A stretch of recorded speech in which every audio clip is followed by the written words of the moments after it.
అది పుస్తకం చాలా గమ్మత్తుగా సాగింది. ఆ వీటిలో పరిణామమే ఈ ఇండస్ట్రీ యొక్క క్రమం. ముందు మాట సరే సరే అందరూ మాట్లాడేది, మనసు మాట ఆవిడ చెప్పేది. తర్వాత పురాజీ బాబాని పరిచయం చేసింది. చేసిన తర్వాత మానవుడు మానవుడు అని చెప్పేది. తర్వాత గురువు సద్గురు, గురువు ఎట్లా ఉన్నా నాకు తెలిసి ఉండేవాడు. ఆటోమేటిక్గా రాకపో నువ్వు ఆ పూర్లో వెంటనే నీ బాధ్యత, కానీ తర్వాత రాకపోవడం వాడి యొక్క బాధ్యత. వాళ్ళు భగవంతుడు చిన్నాను ఎక్కడ సాగాడు వాడికి ఎలా పడ్డాడు, ఇక్కడే ఉంది. నా గురించి అంగుష్టమాత్రంలో పరమాత్మ ఉన్నాడు. వాడిని తెలుసుకోలేక తిరుగుతుంటారు. అలాంటి పిచ్చివారు జాగ్రత్తలు చేస్తుంటారు. ఈ జాగ్రత్తలు చేయడం కాళ్ళనప్పుడు మగ్గిపోతాయి. మళ్ళీ 10 కేజీల బరువు తగ్గుతాను అనమాట. నేను తగ్గిపోయి 10 కేజీల బరువు తగ్గి ప్రయాణంలో. ఇంకా మనసు ఇందుకు గల 2 రేట్లు కరువులో పక్కడు ఎంతమంది తగ్గి చూసినా అందరినీ కాడు దానివల్ల ఇది ఆత్మజ్ఞానం. ఇది తర్వాత దేహం ఆత్మ. ఈనాడు మనిషి ఎట్లా ఉన్నాడు? Pure mechanical. ఇవాళ 75 ఇస్తావా, 80 ఇస్తావా, 1,00,000 ఇస్తావా, 1,00,00,000 ఇస్తావా, సంవత్సరానికి 10 లక్షల ప్యాకేజీ తిప్పి సార్ 75,000 బట్ తీసుకొని రన్ సైకిల్. ఇది ఈ రన్నింగ్ లో బీపీ వస్తుంది, అన్ని షుగర్, ఇవన్నీ తీసుకుపోయి ఏం చేస్తాడంటే హాస్పిటల్కి ఇస్తాడు. నేను అందుకోసం చెప్తాను, దగ్గర పాపాలు చేయకండి. పాపాలు చేసి డబ్బు కనుక సంపాదిస్తే ఇదంతా తీసుకుపోయి దవాఖానకి ఇవ్వాల్సి వస్తుంది. మీరు న్యాయంగా వచ్చేదాన్ని సంపాదించుకోండి, హాయిగా ఉంటుంది. అన్యాయంగా వచ్చేదాన్ని సంపాదిస్తే హాస్పిటల్లో వైద్యుడికి పోగలుగుతాడు. అట్లాగే మనిషి భక్తి తక్కువ ఉంటున్నారు. నవవిధ భక్తి మార్గముల సర్వాత్మ కలిగి నమ్మి సజ్జనులో ఈ ఉంటాయి. పట్టం సత్యం కూర్చోవచ్చు మాట్లాడు 9 మాటలు భక్తిలో ఈ ఇష్టం వచ్చింది ఆచరించు అని చెప్పి నారదుడు భక్తి సూత్రాలు రాశాడు. ఆ నారదుడి భక్తి సూత్రాల ఆధారంగానే భాగవతం పుట్టింది, గుర్తుపెట్టాలని. అట్లాగే మనిషి మహాత్ముడు దేవుడు త్రికాల జ్ఞానం. వారేమిటి, రేపేమిటి, చంద్రుడేమిటి, గతం ఉంది. గతాన్ని తలుచుకుంటే అంతా విషయాలనే. వర్తమానంలో జీవించండి, భవిష్యత్తు ప్రయాణం చేయండి. అసలు కొట్టుకుపోయి దాని గురించి ఏం జరిగితే నాకు ప్రయోజనం వేస్తున్నా. అన్నిటికంటే అమృతము మనస్సు అనమాట. బాల్యమిత్రుడు అంటే చిన్నప్పటి నుంచి మన వెంట వచ్చిన వాడు ఉన్నాడు. వాడే గురువు కనపడుతున్నాడు. వాడు కనపడేప్పుడు కనపడతాడు, అక్కడ మాయం అయిపోతాడు. వీటన్నిటికీ కారణం, ఈ జన్మకి కారణం స్త్రీ శక్తి. ఆమె అనుగ్రహిస్తేనే వీడి భూమి మీద పుట్టాడు. వీడికి అజ్ఞానం లేదు. అంతసేపు అయ్యో పైసలు ఇస్తుంటే వాడు పైసలు ఇవ్వగానే వీడు సంతగా ఎంత బాగా ఇచ్చేవాడు అంటాడు. కానీ ఆ తల్లి కనుక వద్దు అనుకుంటే ఎవరైతే తల్లిని గౌరవించడో వాడు అధపాతాళానికి పోతాడు. 10 చక్రవర్తులు ఆమె గుర్తుపెట్టుకోండి. అట్లాగే జీవితంలో ధ్యానం దానికి స్థానం. ఎవరైతే ధ్యానం చేస్తుంటాడో వాడికి ఆత్మశాంతి కలుగుతుంది, మనశ్శాంతి కలుగుతుంది. ఎప్పుడైతే మనశ్శాంతి కలిగితే ఆరోగ్యం ఉంటుంది. అందుకని కనీసం ఏమీ చేయదు, ఎక్కడో చోటు కూర్చోండి, మీ ఇష్టం వచ్చిన చోటు 10 నిమిషాలు ప్రశాంతంగా కూర్చోండి సార్. ఏమీ ఆలోచించదు. Mind should be very blank, white paper దాకా ఉంటాను అన్నమాట. అప్పుడు మీకు ఏ బీపీ ఉండదు, ఏ షుగర్ ఉండదు. వీడు ఇక్కడ కూర్చొని ఏం చేస్తుంటారంటే ఇవాళ బ్యాంక్ అకౌంట్ ఎంత, ఎస్బీ అకౌంట్ ఎంత, ఎఫ్డిఆర్ ఇంట్రెస్ట్ ఎంత, ఇంత ప్రశాంతంగా కూర్చున్నాడు. కూర్చున్న తవచ్చుగా 10 నిమిషాలే కమ్మది. అట్లా ఆలోచన లేకుండా ఒకే చోట కూర్చొని ధ్యానాన్ని ఆచరించగలిగితే చాలా ఆరోగ్యంగా ఉంటుంది. ఇంకా యేసు, బుద్ధుడు, వారి పరిపాలన వీడంతా తర్వాత అందులో వచ్చినవాడు. అంతకు ముందు ఉన్నది ఏకాగ్రత, భగవత్ సంబంధమైన ధ్యానం మాత్రమే అన్నమాట. ఇంకా పాపం పుణ్యం చేసిన కర్మం చెడని పదార్థం వచ్చును నీ వంట వస్తాబట్టిది పోతాబట్టిది ఎవరు రాదు వెంట. చేసిన పుణ్యం చెడని పదార్థం వచ్చును నీ వెంట. దీనికి మనం చేయాల్సింది యజ్ఞం. యజ్ఞం అంటే మనోమదనం చేసినప్పుడు మనం చేయించినవని అది హరించుకుపోతుంటాయి. ఆ మనోమదనం చేయాలంటే ధ్యానం చేయాలి. ఇవన్నీ స్టెప్స్. ఇవి ఈ స్టెప్స్ దాడకుండా ఒకసారి కింద నుంచి పైకి వెళ్ళి పై నుంచి కింది దూరం, పై నుంచి కింది చూసే వెళ్ళిపోతాం, కింద నుంచి పైకి అనుకోవడం. అందువల్ల మనకి చివరికి కావాల్సింది మోక్షం. మోక్షం అంటే ఏంటంటే ఎక్కడికో పోతామని కాదు, మమ అనేటువంటి ఇచ్చ లేకుండా పోవడం, నాది నాకు నాదా ఇది మూలమడు ఉన్నాడు. వచ్చిన వస్తుంటాయి, ప్రయోగపోతుంటాయి. సముద్రంలో అలాగా సుఖాలు వస్తుంటాయి, సుఖాలు వస్తుంటాయి. వీడు నేనే భాగ్యుని కాదు, నేను నేనే. మీ ఆఫీసర్ గారు గంటసేపు కూర్చోబెట్టాడు, నువ్వు ఒక గంటసేపు పాలసీ ముగిస్తున్నావు. ఏమైంది? నేను చేసే పని నాకేముంది, మీకంటే తప్పది. అది వృత్తి, ధర్మం. దాని ధర్మాన్ని ఆచరించారు. మీరు పరమాత్మ ప్రార్థించండి, తొందరగా పంపిస్తారు. పంపించారు, మీ ధర్మాన్ని మీరు నిర్వహించారు, ఆ ధర్మాన్ని మీరు నిర్వహించారు. మమ అనేటువంటి ఇచ్చని ఉంటే ఆరోగ్యంగా బతుకుతారు అన్నమాట. అందువల్ల ఆ ఇచ్చని చంపుకోండి, అప్పుడు మీరు చాలా గొప్ప జ్ఞానవంతులు అవుతారు. ఏ ఒక్కడే వాడు ఏం ఇవ్వాలో అవి ఇస్తాడు, ఏం ఇవ్వకూడదో మీరు మాత్రం పొరపాటు లేదు. నేను చాలా పరవశించిపోయింది. మీ చదవాల్సి నేను చదువుతున్నాను, మీ చదువు నాకేం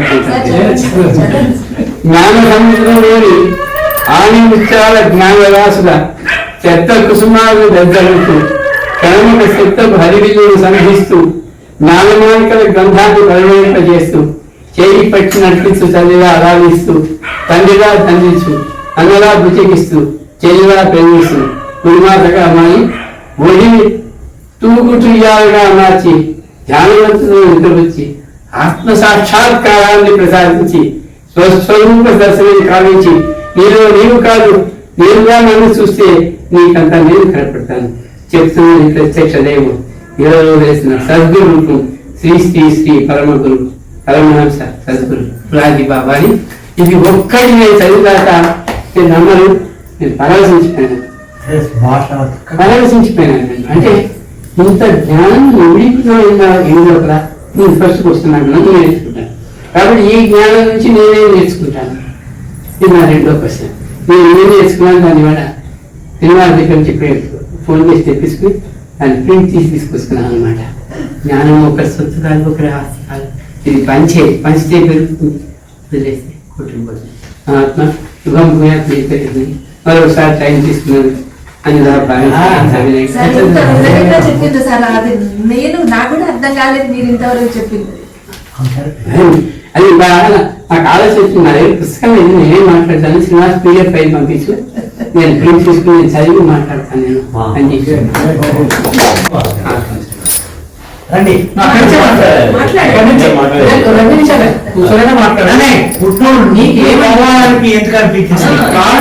ఇప్పుడు మేడం అన్నది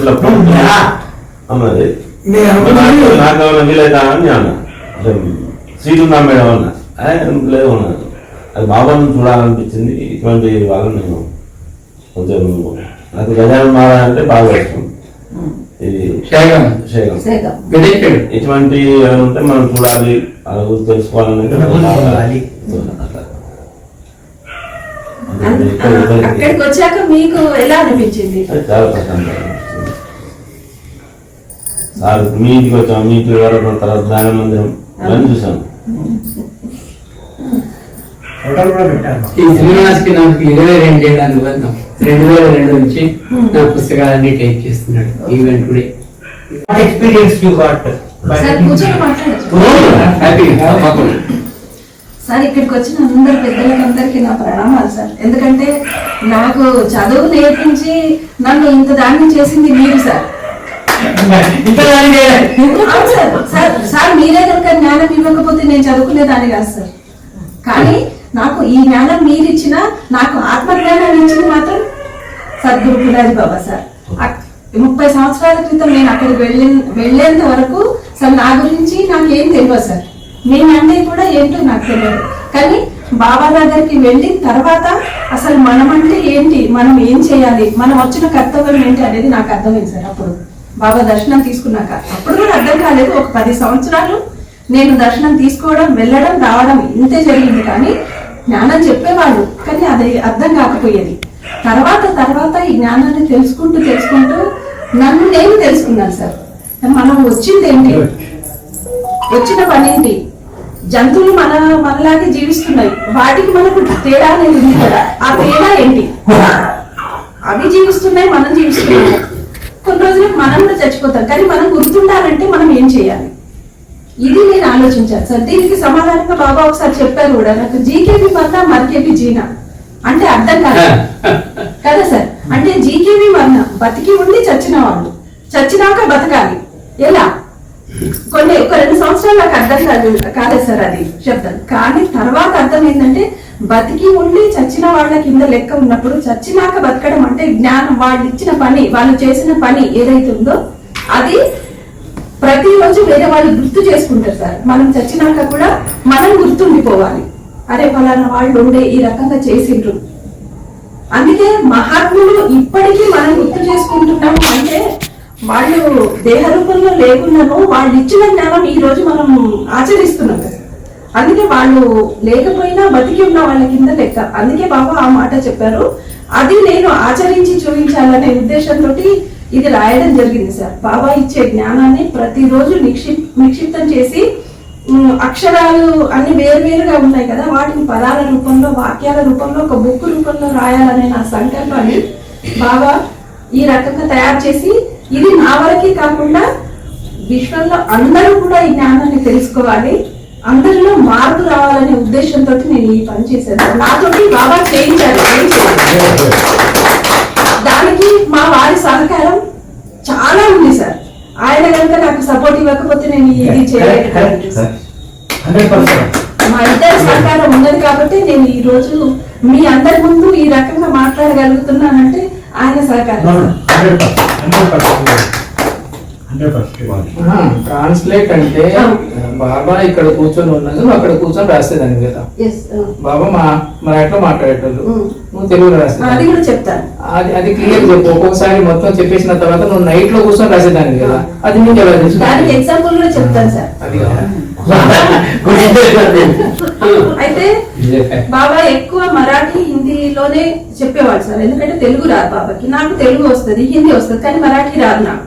కానీ మరాఠీలో బాబా చెప్తుంటే దాన్ని నేను తెలుగులో అప్పటిదప్పుడు వర్డ్ టు వర్డ్ రాసేది సార్. అదెలా అంటే నేను రాయాలంటే నేను రాయలేను, అది వాళ్ళ సంకల్పమే సార్. మహాత్ములు ఎప్పుడైతే వాళ్ళ ఆశీర్వాదం ఇస్తారో, నువ్వు చెయ్యగలుగుతావు అని ఎప్పుడైతే మనకి ఇస్తారో అప్పుడు మనం ఇది చేయగలం సార్. దీనికి ఎగ్జాంపుల్ నేను ఇచ్చాను సార్. దాంట్లో అంటే నాకు మీరు చెప్పేటివి నాకు అర్థమవుతుంది, కానీ బుక్ లో రాయాలంటే రావట్లేదు. అంటే బాబా ఒక 2 సంవత్సరాలు వెయిట్ చెయ్యి, అక్కడి నుండి ఆజ్ఞ వచ్చిందంటే నువ్వు రాయగలుగుతావు అన్నారు. అలాగే కరెక్ట్ గా 2 సంవత్సరాల తర్వాత ఒక స్టోరీ చెప్పేసి ఇప్పటి నుండి నువ్వు స్టార్ట్ చేయి రాయడం అన్నారు. అప్పటి నుండి 2002 నుండి నేను డైరీ రాయడం స్టార్ట్ చేశాను. అయితే అది కూడా మరాఠీలో బాబా మీరు చెప్తున్నారు, నేను తెలుగులో ఎట్లా రాయాలంటే ఓ ఆజాతా అన్నారు బాబా. ఓ होता रहता तुम करो काम कराने वाला अलग है, वो करवाता काम तुमको मैं करने वाले అన్నారు బాబా. మరాఠీ రాదు కదా అంటే నువ్వు 2 సార్లు 3 సార్లు మరాఠీ నా చరిత్ర ఉన్నది, అది చదువు, నీకు మరాఠీ మొత్తం వచ్చేస్తుంది అన్నారు బాబా. నిజంగానే 2-3 సార్లు మరాఠీ చరిత్ర చదివాను. చదివిన తర్వాత ఆటోమేటిక్ మరాఠీ శబ్దాలు మొత్తం నేను అర్థం చేసుకోగలిగాను. ప్లస్ ఇంకో కొన్ని రోజులకి శక్తిపాత యోగ రహస్యం అనే మరాఠీ పాత గ్రంథం 600 సంవత్సరాల క్రితంది పాత గ్రంథము, అది ఇచ్చి పై నువ్వు ఇది చదివి దీని అర్థాన్ని నువ్వు తెలుగులో రాయి అన్నారు బాబా. అది మొత్తం మరాఠీ అంటే సంస్కృత భాషలో ఉంటుంది కదా సార్. నాకు మరాఠీ చదవడమే తక్కువ, మళ్ళీ ఈ గ్రంథం ఇచ్చి దీన్ని తెలుగులో రాయమంటే నేను ఎట్లా రాయాలి నాకు అర్థం కాలేదు ఫస్ట్. కానీ వచ్చి అది నైట్ అంతా కూర్చొని చదవాలి సార్. మరాఠీ గ్రంథాన్ని చదివిన అది బాబా చెప్పినట్టుగా నిజంగా నేను తెలుగులో రాయడం స్టార్ట్ చేసిన సార్. ఇక తర్వాత ఈ పనులన్నీ ఉండడం వల్ల అది కొంచెం పక్కకు పెట్టాను సార్. అది ఏ రోజు మొత్తానికి అయితే అది చేస్తాను సార్. కంపల్సరీ శక్తిపాత యోగ రహస్యం అనేది తెలుగులో రాయాలి. ఎందుకంటే మన తెలుగులో అటువంటి గ్రంథాలు లేవు సార్. మరాఠీలో ఉన్న గ్రంథాలు మన తెలుగులో లేవు సార్. ఉన్నాయి కానీ సంస్కృత భాషలో ఉండడం వల్ల తెలుగు అర్థం కాదు. నిజమా సార్? సంస్కృతంలో ఉన్నాయి చాలా ఉన్నాయి, కానీ మనకు అర్థం కాదు. అది అర్థం చేసుకొని రాయాలి అంటే ఇట్లాంటి మహాత్ముల ఆశీర్వాదం ఉంటే కంపల్సరీ చేయగలుగుతాం. అది ఏదో ఒక రోజు చేస్తా. కానీ మళ్ళీ నేను ఇక్కడికి వస్తున్నా. బాబా మరాఠీలో చెప్తుంటే ప్రతి అక్షరము తెలుగులోకి నేను ట్రాన్స్లేట్ చేయగలిగాను. ప్రతి అక్షరం అప్పటికప్పుడే అటు మరాఠీలో చెప్తుంటారు, ఇక్కడ తెలుగులో రాస్తుంటారు. నేను రాస్తుంటే బాబా చెప్పేది ఆపి ఈమె కంప్లీట్ చేసిందా లేదా అని ఆగేవాళ్ళు. బాబా చెప్పింది రాసే వరకు నేను పెన్ ఎప్పుడైతే ఆపుతానో మళ్ళీ చెప్పడం మొదలు పెట్టేవారు బాబా. అలా రాశాను సార్ నేను. అయితే ఒకసారి ఏమైందంటే పబ్లిక్ చాలా ఉన్నారు, నేను బాబా దగ్గర కూర్చోలేకపోయినా ఇంత దూరంలో కూర్చున్నాను సార్. చెప్పేది రాయాలి అంటే కాదు, ఏం చేయాలి, అప్పటికప్పుడు నేను సంకల్పం ఏం చేసుకున్నా అంటే ఈ 2 గంటలలో బాబా ఎంతైతే చెప్తారో అది మొత్తం దీనిలో ఫీడ్ కావాలి. ఏ రకంగా అయితే మనం టేప్ రికార్డ్ లో ఫీడ్ చేసుకుంటామో ఆ రకంగా నేను ఫీడ్ చేసుకోవాలి. తర్వాత బాబా ఇంటికి వెళ్ళిన తర్వాత నేను నైట్ కూర్చొని అది మొత్తం రాయాలి అని సంకల్పం చేసుకొని బాబా చెప్పే ప్రతి విషయాన్ని కూడా నేను విన్నాను, దీంట్లో రికార్డ్ చేసుకున్నాను. తర్వాత 2 hours కంటిన్యూ మంచి మ్యాటర్ చెప్పారు సార్. అది ఒక్క అక్షరం కూడా ఇది అవసరం లేదు అనేది కాకుండా అంత మంచిగా చెప్పారు సార్. తర్వాత 9:30కి ఇంటికి వెళ్ళిపోయారు బాబా. 7కు స్టార్ట్ చేసిన మ్యాటర్ 9:30 కంప్లీట్ అయింది. ఇంకా 2.5 గంటలు మ్యాటర్. అది ఇంటికి వెళ్ళిపోయారు. తర్వాత భోజనం పెట్టేసాం, తిన్నారు, వీళ్ళు పడుకున్నారు. నేను 10కి కూర్చున్నాను సార్, నోట్స్ పట్టుకున్నాను. 10కి కూర్చొని అప్పుడు మళ్ళీ సంకల్పం చేసుకున్నాను, నేను ఈ రోజు ఎంతైతే విన్నానో అది మొత్తం నాకు నోట్స్ లో రావాలి అని కూర్చొని స్టార్ట్ చేసిన సార్. అది రాస్తున్నా ఎప్పుడు మొదలు పెట్టాను కంప్లీట్ మొత్తం టేప్ రికార్డ్ లాగా ఏ రకంగా అది అయిపోయిందో నడుస్తుందో అది మొత్తం నా మైండ్ లో బాబా చెప్తున్నారు, నేను రాస్తున్నా. అలా 2.5 hours లో బాబా ఎంతైతే చెప్పిండ్రో అది టోటల్ నేను దగ్గర 11 పేజీల నోట్స్ రాశాను సార్. 11 పేజీలు. అది కంప్లీట్ అయినాక నేను టైం చూసుకుంటే 12 అయింది సార్ ఆ టోటల్ మ్యాటర్. తర్వాత నేను చదువుకుంటే సార్ బాబా ఎంతైతే చెప్పిండ్రో ఆ టోటల్ మ్యాటర్ నోట్స్ లో వచ్చేసింది. అంటే ఇది సార్ సంకల్పం అంటే ఎస్ సార్. అంటే విన్నది మన మైండ్ లో రికార్డ్ కావాలి అంటే రికార్డ్ అవుతుంది. ప్రతి ఒక్కరిలో ఆ కెపాసిటీ ఉంది, కానీ దాన్ని ఉపయోగించే పద్ధతిలో మనం తక్కువ అవుతున్నాం. అందువల్ల దీన్ని జ్ఞాపకం ఉంచుకోలేకపోతున్నాం. జ్ఞాపకం ఉండాలంటే సంకల్పం కంపల్సరీ చేస్తే కనుక మనం విన్నది మొత్తం మ్యాటర్ దీంట్లో ఫీడ్ అవుతుంది సార్. కంప్యూటర్ లో కొంతవరకే ఫీడ్ అవుతుంది సార్, దాంట్లో కెపాసిటీ ఎంత ఉన్నదో అంత. కానీ కంప్యూటర్ కంటే పెద్ద కంప్యూటర్ ఇది సార్. ఇదే కంప్యూటర్ ని తయారు చేసింది, దీంట్లో ఎంతైనా ఫీడ్ చేసుకోవచ్చు సార్. ఎగ్జాంపుల్ చిన్నప్పటి నుండి మనం చచ్చేంత వరకు ఎంతైతే మ్యాటర్ ఉండేనో, మనకి ఎన్ని జ్ఞాపకాలు అయితే ఉండాలో అవన్నీ కూడా దీంట్లో ఉన్నాయా లేవా సార్? ఉంటాయి. మనకు ఒక 10 సంవత్సరాల క్రితం జరిగినది మనకి ఈ రోజు గుర్తు రావాలంటే జస్ట్ ఒక్కసారి కళ్ళు మూసుకున్నారే ఆ రోజు మనం ఇది చేసినాం కదా అని ఒక్కసారి ఇచ్చేస్తే మొత్తం రివైండ్ అయితే 10 సంవత్సరాల వెనక్కి వెళ్ళిపోతాం సార్. ఆ రోజు ఏం జరిగిందో మనం చూడగలుగుతాం, వినగలుగుతాం సార్, గుర్తు చేసుకోగలుగుతాం సార్. ఎలా? దీంట్లో అంత కెపాసిటీ ఉంది సార్. భగవంతుడు మనకు అందరికి మెదడు ఇంతే ఇచ్చిండు, కానీ ఈ మెదడులో నిక్షిప్తం చేసే ఎంతైతే మ్యాటర్ ఉందో అది కూడా మొత్తం మన మ్యాటర్ ని దీంట్లో నిక్షిప్తం చేసుకోగలుగుతాం. కానీ దాన్ని సద్వినియోగపరచుకుంటే మనం ఏదైనా సాధించగలుగుతాం.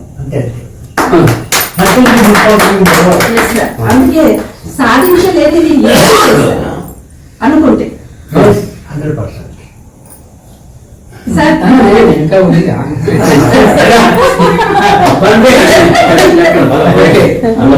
రాశావు, రాసిన తర్వాత ఫర్దర్ ఏం చేశావు? ఇప్పుడు అన్ని బుక్స్ రాసుకున్నావు, అన్ని డైరీలు కనుక 15-20 సంవత్సరాలకు డైరీలు రాశావు కదా. కానీ అప్పుడెప్పుడు బుక్ చేయండి, ఇప్పుడు బుక్ చేసావు కదా, మరి అప్పటి వరకు ఎందుకు చేసి అట్నే పెట్టావు? దీనికి రీజన్స్ ఏంటి? రీజన్స్ అంటే ఇగో మాయలో ఉన్న పిల్లల కర్తవ్యం, బాధ్యత ఇవన్నీ ఉన్నాయి. ఇవన్నీ కంప్లీట్ చేసిన తర్వాత ఎంతైతే మ్యాటర్ బాబా చెప్పిండ్రో అవన్నీ విషయాలను సపరేట్ చేసి ఒక్కొక్క టాపిక్ చేసి అంతే నన్ను చెప్పేది. బాబా ఎప్పుడు రాయరు, ఊరికే కొంచెం చదువుతారు, రాయరు ఎప్పుడు. కానీ ప్రతి ప్రవచనంలో కూడా ఏం చెప్పేదంటే మై సబ్ లిఖే రఖరా అనేది బాబా. కానీ నేను ఆలోచించింది బాబా అయితే రాయరు, మరి రాసి పెడుతున్నాను ఎలా చెప్తున్నారు, ఎందుకు చెప్తున్నారు? డౌట్ వచ్చేసారు నాకు, ఎందుకు చెప్తున్నారు బాబా? ఎప్పుడైతే బాబాకు టైం దొరకదు, రాయడం కూడా రాదు కదా, ఎందుకు రాస్తున్నారు అంటే తర్వాత మై జో జిత్నా బోలా పూరా బాయి లిఖే రఖే అనేది బాబా. ఇలా చెప్పేది అంటే నాకు అర్థం ఏంటంటే బాబా చెప్పిన ప్రతి మాటను కూడా ఈమె రాసి పెడుతుంది, నేను రాసి పెడుతున్నా అని చెప్పడంలో బాబా అర్థం. అది అంటే బాబా రాయడం లేదు, ఈమె తోటి నేను రాపిస్తున్నా. అని బాబా చెప్పిండ్రు. అలా రాయించిన ఈ మొత్తం కూడా 2018 డిసెంబర్ 8వ తారీఖు నేను బాబా దర్శనానికి వెళ్ళినప్పుడు, బాబా అప్పుడు కొంచెం సమాజానికి ఒక 15 రోజుల ముందు సీరియస్ గా ఉన్నారు. అప్పుడు ఆ రోజు మేమిద్దరం వెళ్ళాం బాబా దగ్గరికి. కానీ నేను వెళ్ళడానికి భయపడ్డా, ఎందుకంటే బాబా ఆ పొజిషన్ లో ఉన్నప్పుడు దగ్గరికి వెళ్ళడం బాగుండదని. తను వెళ్ళిన తర్వాత బాబా బాయి రాలేదా అని అడిగిండ్రు. వచ్చింది బాబా అంటే రమ్మను అన్నారు. నేను కూడా వెళ్ళాను బాబా దగ్గరికి. ఇలా ఇద్దరం కూర్చున్నాము. బాబా బెడ్ మీద అదే గ్లూకోజ్ ఎక్కుతున్నది బాబా కప్పటికి. బాయ్ నేను నీకు ఒక టెస్ట్ పెడతా, నువ్వు పాస్ అయితే నీకు ఒక పని చెప్తా అన్నారు బాబా. సరే బాబా. తుకారాం మహారాజ్ ఒక వర్డ్ చెప్పిండ్రు, ఒక సెంటెన్స్ చెప్పిండ్రు అన్నట్టు. వృక్ష వేలి వనచడి అంహ సోహరే అంటే చెట్లు చేమలు ఇవన్నీ కూడా నా బంధువులే, విశ్వంలో ఉన్న వాళ్ళందరూ కూడా నా బంధువులే. ఇది తుకారాం మహారాజు వాక్యం అన్నట్టు అర్థం. ఈ భావాన్ని దీన్ని ఒక భావంగా రాసి నాకు తెలుగులో చెప్పు అన్నారు బాబా. అప్పటిదప్పుడు మరాఠీలో చెప్పింది తెలుగులో రాయమన్నారు. సరే నేను అప్పటిదప్పుడు దాని భావం కూడా రాసేసి బాబాకు చెప్పిన. చెప్తే అప్పుడు ఏమన్నారంటే, బాయి నువ్వు ఇన్ని సంవత్సరాలు ఏదైతే నేను చెప్పింది ఉన్నదో నోట్స్ డైరీలలో రాసావు కదా, ఇదంతా కూడా సెకండ్ బుక్ పార్ట్ 2 అని రాసి దీనికి విశ్వ కళ్యాణం అనే పేరు పెట్టి ఈ బుక్ రాయమని చెప్పారు నాకు. ఆ రోజు బాబా ఆజ్ఞ ఇచ్చారు. ఇది 1 సార్, అంటే పార్ట్ 1 బాబా చరిత్ర, చరిత్ర పార్ట్ 1, ఇది పార్ట్ 2 అని చరిత్ర నా దగ్గర ఉంది సార్, అది మీకు ఇస్తాను.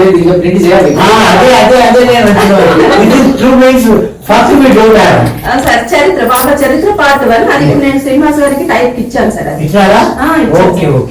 అది టైప్ అవుతుంది. అది అది ఆయన ఎప్పుడు చేస్తే అప్పుడు మనం చేయొచ్చు సార్. అది పార్ట్ 1, ఇది పార్ట్ 2. దీని తర్వాత ఇంకా 2-3 పుస్తకాలు వస్తున్నాయి.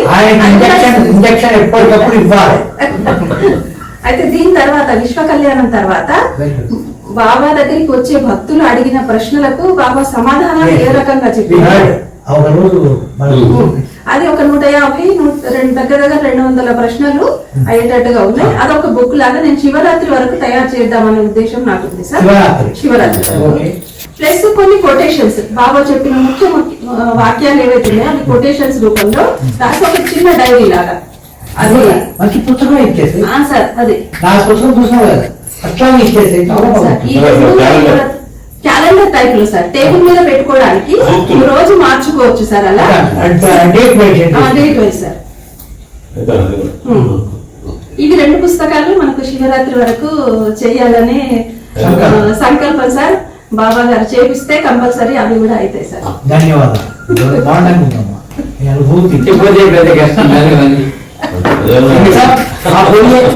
మీరు ఇప్పుడు మీ సాహచర్యంలో హుషారాన్ని ఎన్ని కష్టాలు పడితే మీరు చూస్తున్నారు, మీరు ఎన్ని కష్టపడ్డారో చెప్పాలి.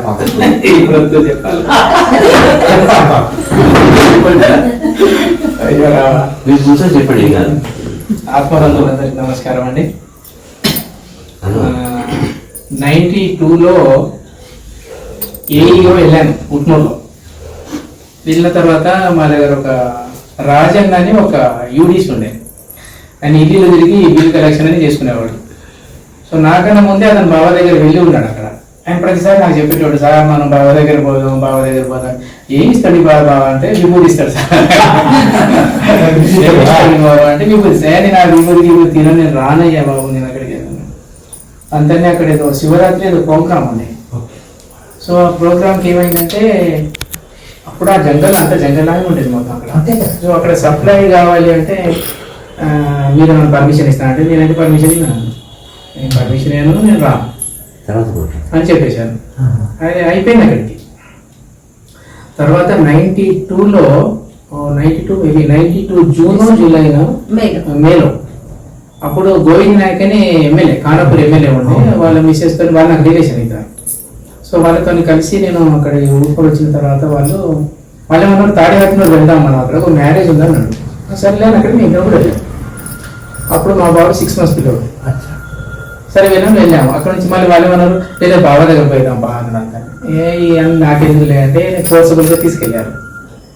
తీసుకెళ్ళి అక్కడ పోయిన తర్వాత దర్శనం చేసుకున్నాం. అప్పటివరకు నాకేముండేదంటే నేను ఐఏఎస్ ప్రిపేర్ కావాలి, నేను బుక్స్ తీసుకొని అంటే పోయి మొక్కుంటే ఏమన్నా నాకు అవుతుందేమో కావచ్చు అనేది నాకుండే. ఇంకా సరేలే అని దర్శనం చేసుకున్నాం, కూర్చున్నాం. అప్పుడు చిన్న గుడిసెలాగా ఉండేది, మంది టైం లేదు, గుడిసెలాగా ఉంటే అక్కడ కూర్చున్నాడు, చూసి దర్శనం చేసుకొని వచ్చేసాను అంతే. పెద్దగా నేను అక్కడ అడిగింది లేదు, ఏం లేదు, వచ్చేసాము. మళ్ళీ ఒక 3 days 4-5 days మళ్ళీ వెళ్ళాను. అప్పుడు నేను తీసుకెళ్ళలేదు, నేను ఒక్కనే వెళ్ళాను మళ్ళీ. అప్పుడైతే 2 wheelers అంత రోడ్ కూడా బాగుంటుంది పోయింది. అప్పుడు వెళ్ళిన తర్వాత కూర్చొని ఉండే అందరూ అక్కడ కూర్చొని వణుకుతున్నారు, ఇట్లా ఊగుతున్నారు, ఇదేంటి దయ్యం పెట్టినట్టుగా ఇలా ఊగుతున్నారు, ఏంటి అయ్యింది అసలు ఏంటిది అంటే ఇదేదో సంథింగ్ ఉంది. నెరి అంత ఊగడానికి అయితే లేదు, ఇక్కడ ఏం లేదు, పందిరిలాగా ఉంది, సమాధి ఉంది అంతే. ఎందుకు ఊగుతున్నారు వీళ్ళంతా అంటే కొందరు ఇది మెడిటేషన్ అంటారండి. మెడిటేషన్ అంటే అప్పుడు నాకు తెలియదు, మెడిటేషన్ ఇట్లా ఉంటుందా. అప్పుడు ఏంటంటే రామకృష్ణ పరమహంస ఒక గీతా మకరందం అని తెచ్చాను. ఒక బుక్, చిన్న బుక్, పాత బుక్ ఒకటి ఇచ్చాడు, అది పట్టుకొని పోవాలంటే అది నేను పోయి చదివిన తర్వాత మళ్ళీ మిగతా వచ్చేసినా కూడా ఒకసారి చదివాం, అది ఒక్కడే ఉన్నాను. అయినా నాకు నమ్మకం రాలే అప్పటికి, ఎందుకంటే అంత నర్సపేట అంటే పచ్చి నక్సలైట్ ఏరియా ఇదంతా, నక్సలైట్ ఏరియా అంత ఈజీగా ఎవరు నమ్మరు. నర్సంపేట వాళ్ళంటేనే హమ్మపండి వాళ్ళు భయపడేటోళ్ళు ఒకప్పుడు ఆ జమాన్లో. అలాంటి ఏరియా కదా, నేను నమ్మకపోయాను ఇదంతా ఏంది అసలు అని. పోతే ఒకసారి పోతుంటే ఒకరోజు మళ్ళీ నైట్ వెళ్ళాను, ఎందుకైనా మంచిది అని. నైట్ వెళ్ళేక్కడికి గుడిసె ఉండే, చిన్న గుడిసె ఉండే, ధోతి అది వేసుకున్నాడు. నన్ను చూసి అంటే సాబ్ అన్నాడు, సాహెబ్ అన్నాడు. ఇంకా సరే అప్పుడు ఏయి కదా కొద్దిగా ఉంటుంది కదా, నేను ఏని ఇక సర్లేని కూర్చుంటే బాబా ఆ రోజు వండించిండు, తిన్నాం. ఆయన ఏం చేశారు, ఆయనకు సంబంధించిన బట్టలతో కింద వేసేసి ఆ పంచలని వేసేసి నన్ను పండబెట్టాడు అక్కడ మంచం మీద. వేరే మంచాన్ని బాగా పండుకున్నాడు కానీ మొత్తం తయారు చేసింది అతనే పండబెట్టాడు. నాకేం తెలియదు అంతగా, సరైన పండుకుందాం. తెల్లారి ఇట్నే చాలా మంది ఊటు నుంచి కొందరు ఎర్లీ మార్నింగ్ 4 o'clock వచ్చారు. అందరు ఒక దగ్గర ఒక 50 మంది 4 o'clock భజనలు చేసుకుని ఇక్కడికి వచ్చారు. అక్కడికి వచ్చేసి వాళ్ళు దర్శనం చేసుకొని అంత కొంచెం మెడిటేషన్ కూర్చున్నారు. లాస్ట్ నేను కూడా చేసుకుందాంలే, నేను ఇలా చేసుకున్నాను. ఇలా చేసుకొని ఇట్లా రిటర్న్ అవుతా అంటే ఇంత షుగర్ తో వేసి కొట్టిన్నాను, షుగర్ తో కొట్టేసేయండి. అయినా సరే నమస్కారం పెట్టి సపరేట్ అలా స్టార్ట్ అయింది. స్టార్ట్ అయిన తర్వాత నాకు అర్థమైపోయింది ఇక్కడ ఏదో సంథింగ్ ఉంది, లేదైతే కుదరదు అనుకున్న తర్వాత అంతనే ఒక బుక్ తయారైంది బాబా. ఫస్ట్ తెలుగు బుక్ ఒకటి, అది ఆధ్యాత్మిక అరుణోదయం అనేది.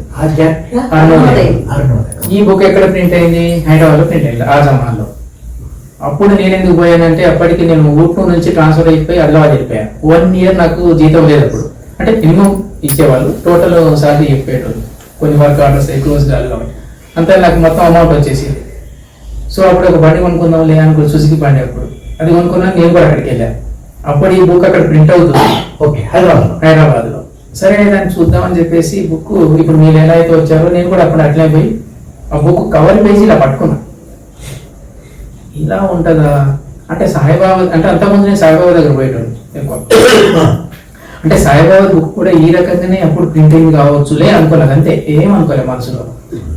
ఇలా పట్టుకున్నా లేదో అందులోకెళ్ళి నాకు షాక్ కొట్టేసింది. బుక్కులకి వెళ్ళి షాక్ కొట్టింది. అది బుక్కులకి వెళ్ళి షాక్ కొట్టింది. నేను ఆల్రెడీ ఎలక్ట్రిసిటీ డిపార్ట్మెంట్ సంబంధించిన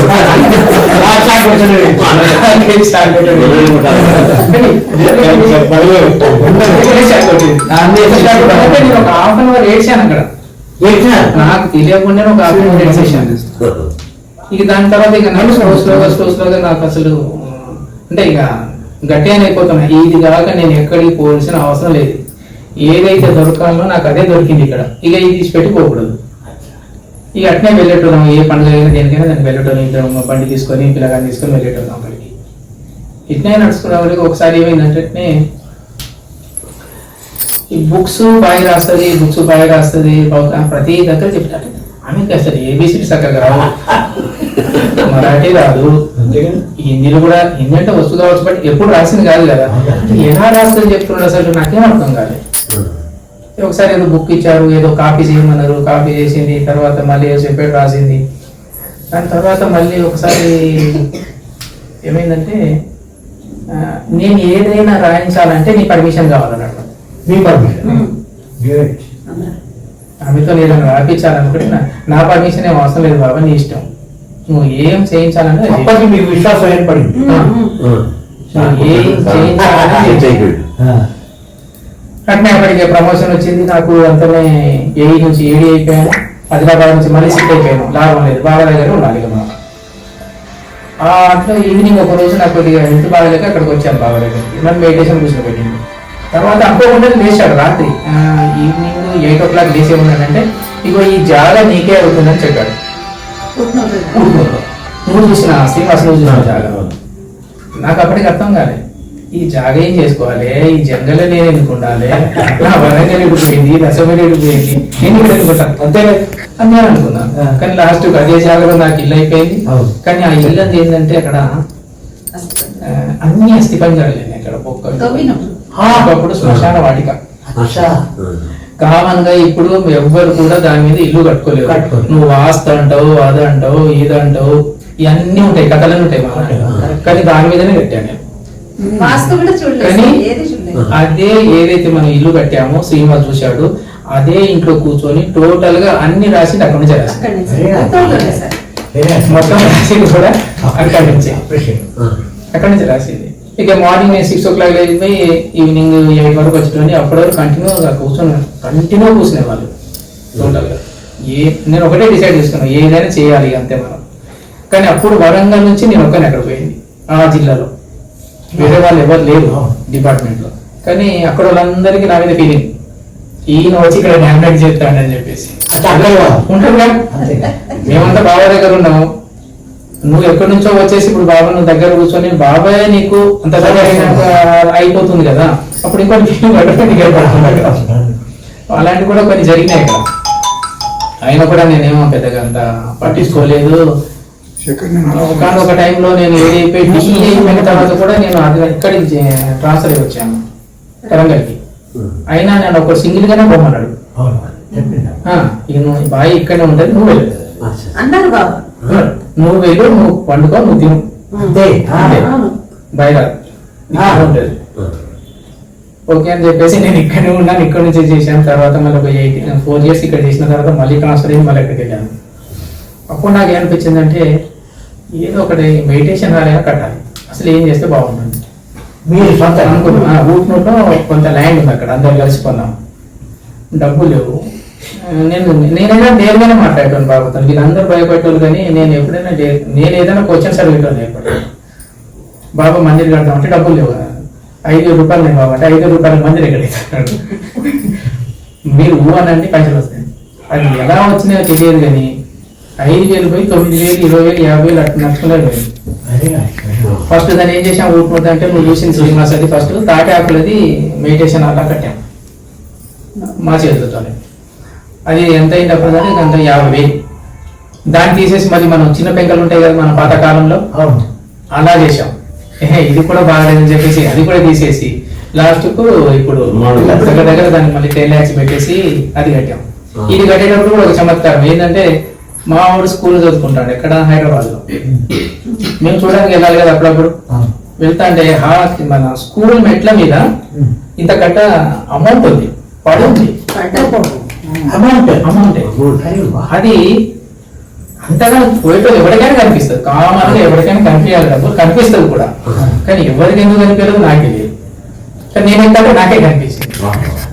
నేనేం చేశాను, తీసుకున్నా. ఎవరి తప్ప ఎవరికి ఇచ్చినా ఇది లాభం లేదు, నేను తీసుకున్నాం. దీన్ని ఏం చేద్దాం, ఆల్రెడీ మందిర్ కడుతున్నాం కాబట్టి అందులో మిక్స్ చేద్దాం దీన్ని అన్ని అందులో మిక్సీ చేసేసి అది కట్టాం. అది కట్టేసిన తర్వాత మళ్ళీ కొన్ని రోజులకి ఏమనిపించింది లేదు, బాబా ఎక్కడితే ధ్యానం చేశాడో ఆ ప్లేస్ లో కూడా ఏదైనా మనం మెడిటేషన్ కట్టాలి. అక్కడికి ఉసుకే పోదు, ఇటుకలు పోవు, ఏం పోవు, అంత ఘోరమైన లొకేషన్. అది 3 గుట్టలు దిగి కిందికి వెళ్ళాలి, లారీలు కూడా పోవు.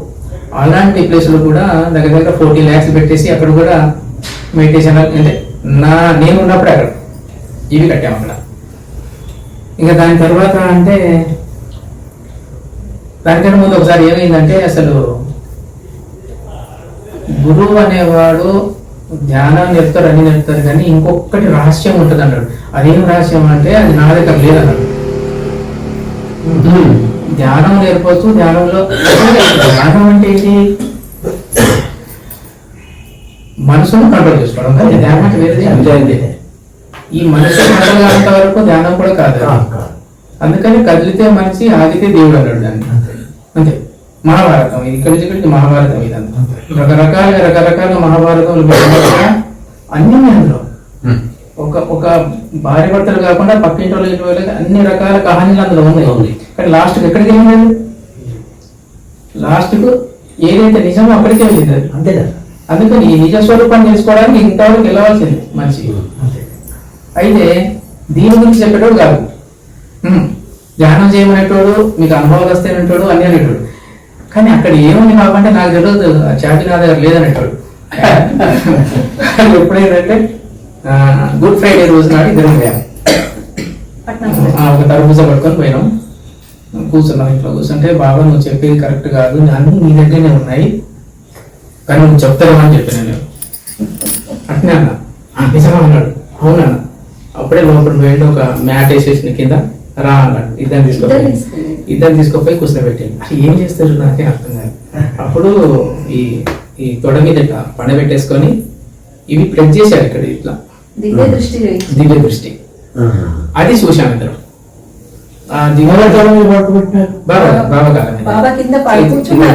ఇక్కడ కాలం మీద ఇట్లా తల పెట్టేసి ఆ దివ్య దృష్టి చూసిన తర్వాత, ఇప్పుడు ఏదైతే మనం అర్జునుడు యుద్ధం చేసే ముందు నాకు బాబాయ్ అవుతాడో, నాకు అన్న అవుతాడో, నాకు అదే అవుతాడో, ఇది అవుతాడో అని చెప్పేసి నేను కొట్టలేను అంటే, నువ్వెవరు పిచ్చిపోకడు కొట్టడానికి అని చెప్పేసి ఆయన విశ్వరూపం చూపిస్తావు. అందరిలో ఉన్నది పవర్ ఒకటిరా బాబు, నువ్వు కొట్టడు, నువ్వు కాదు, వేరే ఉన్నాడు, నువ్వు రాదు చేస్తాడు కదా. అది ఆయన చూపించిన తర్వాత, ఆయనకు అనుభవం అయిన తర్వాత ఆయన ఆలోచన అదే సేమ్ సింటెన్స్ ఇక్కడ నాకు చూపించారు. అది అట్లీస్ట్ ఒక 5 కన్నా ఎక్కువ, 6-7 కన్నా ఎక్కువ లేదు. అంటే పరంపరలో ఇక ఫ్యూచర్ లో ఎవరైనా చూపించాలన్నా వద్దా అన్నది ఇక వాళ్ళ ఇష్టం. అదేదో కొద్దిగా ఇచ్చినట్టున్నది మేబీ, అది చూపించమంటే చూపించేది కాదు. అది వాళ్ళు రావాలి, చూపించాలని వస్తే చూపించడం, లేకుండా లేదు. అక్కడ తల్లి కొడుక బిడ్డ అలాంటిది ఏమి ఉండదు అక్కడ. సో ఆ అనుభవం వచ్చిన తర్వాత ఫర్దర్ గా ఇక అప్పటికొచ్చి చేంజ్ అయిపోయాం. అదే ఇక టోటల్ గా ఇదే రూట్ లో ఉండేసి ఇదే పనులు చేయడము. సండే అయినా ఏదైనా డైరెక్ట్ టోటల్ అక్కడికి, మేము ఏ ఫెస్టివల్ కానీ ఎక్కడైనా ఎక్కడికి పోయేది లేదు. నాగపూర్ ఆఫీస్ అంతే, ఇదంటే వేరేది ఏం లేదు. ఇంకా చెప్పాలనుకుంటే నాకు ఒక రోజు కూడా కాలేదు, మధ్య మధ్యలో చెప్పేస్తున్నాను కొన్ని. తర్వాత ఏంటంటే లాస్ట్ అంటే 2018లో నేను ఇక్కడ వచ్చేసిన తర్వాత ఇక్కడ ఈ పైన నడుచుకుంటూ పోతా అంటే బాగా సీరియస్ గా ఉన్నారు కొద్దిగా అన్నారు. సీరియస్ గా ఉన్నారు అనగానే సడన్ గా నాకు బ్రెయిన్ లో జరకిచ్చేసింది ఒకేసారి. అది అట్లెట్లయితుంది, ఎంత తొందరగా పోడు కదా, ఎలా పోతాడు అని అనుకోని తెల్లారేసరికి నేను కార్ తీసుకొని పోతుంటే ఈ హ్యాండ్స్ అని ఎటో పోతున్నాయి, ఫేస్ అంతా వంకర అయిపోయింది నాది. నా కళ్ళకి నీళ్ళు వస్తున్నాయి. అరే ఇదేంటి, ఈ వడ్డపల్లి చర్చ్ కడ పోయినా రిటర్న్ వచ్చేసిన మళ్ళీ వచ్చేసి ఏదైనా ఉందని చెప్పేసి అర్జెంట్గా హాస్పిటల్కి వెళ్ళాను. అదే టైంలో బాగా గుంటూరు నుంచి ఆయన అక్కడికి వచ్చారు hospital, Hyderabad. Same hospital, same అదే హాస్పిటల్లో. ఏమైందంటే ఈ ఇట్లా దగ్గర తీసుకున్న తర్వాత కొట్టిండు, ఈ పట్టుకొని అన్ని మొత్తం పెట్టేసినాయి బాబా దాన్ని టోటల్ గా. ఆయన లేచి కొట్టిండు, చేతులు ఇట్లా వేసి కొట్టేసి. నేను అప్పటికన్నా నీకు నాకేం సంబంధం,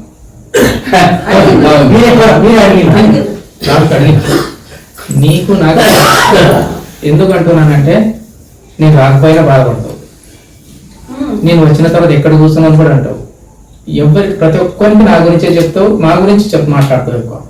అసలు నీకు మాకేం సంబంధం చెప్పలే, నవ్వింది కానీ చెప్పలే. కానీ ఇది ఎందుకు అన్నానంటే, ఒకరోజు ఇక మేము చేసే పనులేని అక్కడ మొత్తం బుక్స్ ప్రింట్ చేయించడము ఇవన్నీ మేమే, టోటల్ ఇన్ఛార్జ్ మాది ఉండే. అయితే బాబా వాళ్ళు కొడుకున్నాడు కేశవ్ అని, ఆయనకి ఏం చెప్పిండంటే, వాళ్ళిద్దరికి బట్టలు తీసుకురా మన పిల్లలు ఉన్నాడు. ఆయన ఉన్నాడు, బికమ్ సింగ్ సార్ బట్టలు తీసుకోడు, ఎవరితో మాట్లాడు, అసలుకి తీసుకోడు, వద్దు బాబా అని అన్నాడు. నువ్వు పట్టుకోలే ఎందుకు తీసుకోవడం నేను చూస్తా అని బాబా ఆయన తేలే. అట్లా 10 days అయిన తర్వాత మరి ఏం బట్టలు తెచ్చావా అంటే తెలియదంటే ఏడ్చింది ఆయన. బాబాయ్ వచ్చింది. అంటే ఒక వ్యక్తి దగ్గర అందరూ ఏడ్చుకుంటూ వస్తారు, నాకు అది కావాలి ఇది కావాలి సరే, కానీ ఇక్కడ రివర్స్ నడుస్తుంది అంతా. బాబా మా గురించి ఏడ్చింది. ఒక వ్యక్తి గురించి ఇంత తెలిసిన వాళ్ళందరూ వస్తుంటారు, ఈయన మహానుభావుడు అని వస్తారు, మరి నా గురించి బాగా వెళ్ళడానికి అంటే ఏదో ఒక లింక్ అయితే పక్కా ఉంది అనుకోవాలి. తర్వాత తెప్పించండి బట్టలు, మీకు బట్టలు తెప్పించండు, బట్టలు పెట్టి ఇప్పటికీ ఆ బట్టలు దాచిపెట్టాను ఇంట్లో ఉన్నాయి. అలాగే ఒకరోజు మళ్ళీ ఏమైంది, సాయిబాబా దగ్గర లక్ష్మీబాయి లక్ష్మీబాయికి ఏదైతే 9 నాణ్యాలు ఇచ్చారో అట్లా 9 నాణ్యాలు కూడా ఇచ్చారు. ఆ 9 నాణ్యాలు ఉన్నాయి ఇప్పటికి మన ఇంట్లో ఉన్నాయి, 9 నాణ్యాలు ఉన్నాయి. అలాగే ఒకరోజు వచ్చేసి ఒక 100 రూపాయలు ఈ బాయ్ అని 10 రూపాయలు ఇచ్చేసి 100 రూపాయల నోటు తీసుకున్నాడు చిల్లర. బాబాకి 100 రూపాయలు ఎందుకు అని అనుకున్నాను. 100 రూపాయలు ఇచ్చాం, 1 year అయిపోయింది. 2 years తర్వాత మళ్ళీ నేను పట్నం పోయినప్పుడు బాబా 100 రూపాయలు అందరూ తీసుకున్నాడు. అసలు ఏం చేసి ఉంటాడు బాబా ఈ 100 రూపాయలు అని నేను అనుకున్నాను. మేమనుకున్నాం ఎవరు తెలియదు. అక్కడికి వెళ్ళిన తర్వాత లోపలికి పోయి మేము చూసిన తర్వాత లోపలికి పోయి ఇగో నువ్వు ఇచ్చిన 100 రూపాయలు కదా ఇదని తీసుకొచ్చి చూపిస్తున్నాడు. 3 సంవత్సరాల తర్వాత ఆ నోట్ చూపించింది బాబా. మళ్ళీ 100 రూపాయలు. అంటే ఇక్కడ అంతర్యామి అనేది ఒక అది నా కాన్సెప్ట్ అంటే ఆయన తెలియదంటూ ఏమీ లేదు, తెలియనట్టే ఉంటాడు. నాకు ఏం తెలియదనే ఉంటాడు కానీ అన్ని తెలుసు. అంటే ఒకనొక టైంలో ఈ 5 తత్వాలు ఏదైతే వీటిని కంట్రోల్ చేసేంత పవర్ కూడా ఆయన దగ్గర ఉంది. అది కూడా కళ్ళారా చూసి చాలా ఉన్నాయి అలాంటి, చాలా అంటే చాలా ఉన్నాయి. ఇంకా చెప్పుకుంటూ పోవాలంటే ఇంకా చాలా ఉన్నాయి. లాస్ట్ ఆ రోజు వెళ్ళాము చెప్పినట్టుగా ఆ బుక్ తయారు చేయమన్నారు, కానీ అప్పటికి లోపలికి ఉంది. నేను అక్కడ కూర్చున్నాను బాబా దగ్గర, ఇవి పాదాలన్నీ మొత్తం ఎందుకు గుడ్డిని బాగా అంటే అంటే ఏదో ఒక రోజు పోవాల్సిందే కదా, దాని ఏముంది అన్నట్టు నేను ఏడ్చాను చాలా సేపు. అంతలో మళ్ళీ పిలిపించిన తర్వాత బుక్ పేరు చెప్పేసి ఇది మాత్రం మీరు మర్చిపోకండి, ఎవరేమనుకున్నా ఎవ్వరు మీ వెంబడి పడి ఏం చేసినా మీరు వినకండి, మీరు చేయవలసిన పని మాత్రం మీరు చేయండి అన్నారు. అందుకని నేను ఎవరికి ఏం చెప్పకుండా డైరెక్ట్ నేనే అంత చేసేసి మళ్ళీ సంస్థానికి పెట్టాను. వెరీ గుడ్, అప్రిషియేట్ ఏంటంటే మనం 100 ఏళ్ళు బతుకుతాం. పాయింట్ నెంబర్ 1, మనం తర్వాత 100 ఏళ్ళు ఆ పుస్తకం బతుకుతుంది. అంటే మనం 200 ఏళ్ళు బతికినాం. అంతే. ఇప్పుడు నువ్వు చెప్పిందే అందుకోసం అందరినీ రాయండి అంట, రాసినారు ప్రింట్ చేయండి అంట, ప్రింట్ చేసిన పంచండి అంట. మా అందరు నేను అనుకున్నా విశ్వకర్మ ఒక బుక్ అనుకున్నాను. ఇక్కడ చూసిన ప్రతి స్టేజ్ మీద ప్రతి వారు కూడా ఒక్కొక్క బుక్, ఒక్కొక్క విశ్వ కళ్యాణ్ అట్లా నాకు మహిళగా పరిచయం. అన్న సీనన్న రోజు టైం కొడతా ఉండి ముందు ఒక్కొక్కసారి ఇట్లా చూసాను. అంతవరకే చూస్తూ నాకు కూడా ఈ బాబా అనుగ్రహం వలన నాకు ఇవాళ ఇక్కడికి రావడం జరిగింది. మన శాస్త్రి గారు తన యొక్క జీవితం యొక్క లైఫ్ లో ఉన్నటువంటి అమూల్యమైన సత్యాలు మనందరికీ చక్కగా సర్వే జనం సుఖం బాగుందని ఉత్తర మంత్రాలను అనుకున్నా కానీ అందులోని సారాంశం ఏమిటన్నది శాస్త్రి గారు చాలా చక్కగా మనందరికీ ప్రతిరోజు మనం ఆ ముచ్చట ఆ సర్వే జనం సుఖం బాగుతూ అనండి. మీ అందరికీ మీరు కూడా అందులో ఒకరు అయినందుకు మీరు కూడా ఆనందం పరుస్తారని ఆయన యొక్క జీవిత సత్యాన్ని తెలియజేశారు. అట్లాగే వేదాంత స్వామి గారు వారు కూడా భగవద్గీత సారాంశాన్ని చక్కగా ఈ కార్యక్రమం సందర్భంగా వేదాంత మన భగవద్గీత నేను చదువుకునేది కూడా భగవద్గీత హై స్కూల్ వరంగల్ చివరిస్థలం ఉండేది. ఎప్పుడు 1978 అప్పుడు. అయితే ఆ స్కూల్ ఇప్పుడిప్పుడే సార్ ఇంత వయసు వచ్చినా కూడా ఆ భగవద్గీతను చదువుకొని మనందరికీ చక్కగా కర్మ ఆచరించే ఒక పద్య రూపంలో ఆయన వాడుతుంటే నాకు నిజంగా ఆశ్చర్యం అనిపించింది. కర్మ మీరు కర్మ చేయండి, శ్రీకృష్ణుడు అర్జునుడి గారు ఉపదేశించినట్టు మనందరికీ మీరు కర్మ చేయండి, ఆ ఫలితాన్ని ఆ భగవంతుడు చేస్తాడు అన్నట్టు ఆయన చెప్పడం నిజంగా ఆశ్చర్యం కలిగించింది. శాస్త్రి గారు ఇప్పుడు ఇంకో ముచ్చట ఏంటంటే ఏ కష్టం వచ్చినా నష్టం వచ్చినా కూడా భగవంతుడు మనకి ఇచ్చిన ప్రసాదం ఆడడం అన్నది నిజంగా ఆ సత్యం ఇన్ని రోజులు గ్రహించలేదు. అట్లానే అవకాశం నిజంగా బాధ వస్తే కష్టాలు వస్తాయి. కష్టాలు ఎవరికైనా వస్తాయంటే తెలియని వాళ్ళకి వస్తాయి. సార్ చెప్పారు ఏంటంటే కష్టాలు ఎవరికో రావు, మంచిగా తెలియని వాడికి వస్తాయి. మనం తట్టుకోవాలి కదా, అట్లాంటివి తట్టుకున్నప్పుడే కదా మనం లగిలి బయటకు వచ్చేది. అట్లా సార్లు మన సింగార్తో కూడా నాకు వారు నేను ఏమనుకున్నాను, వారు వచ్చినాడే అంత స్పీడ్ గా ఉన్నాడు, అంతే ఇంత స్పీడ్ గా ఉన్నాడు నాకు. నేను ఆయన అప్పుడు క్యాచ్ అయ్యేది ఫస్ట్ ఫస్ట్ ఎట్లే మేడం గారు ఇల్లు చూడాలి అంటే నేను పాపం నేను కూడా మేడం ఇట్లా కొంచెం కన్సల్ట్ చేస్తూ నీకు చాలా బాగుంది, నేను అట్రాక్ట్ అయిపోయాను. చూస్తే మేడం గారు ఇల్లు చూపించారు, ఇంకో ఇల్లు కూడా చూపిస్తా అంటే సార్ అప్పుడు కలిసామన్నమాట. కానీ సార్ స్పీడ్ నేను తట్టుకోలేదు.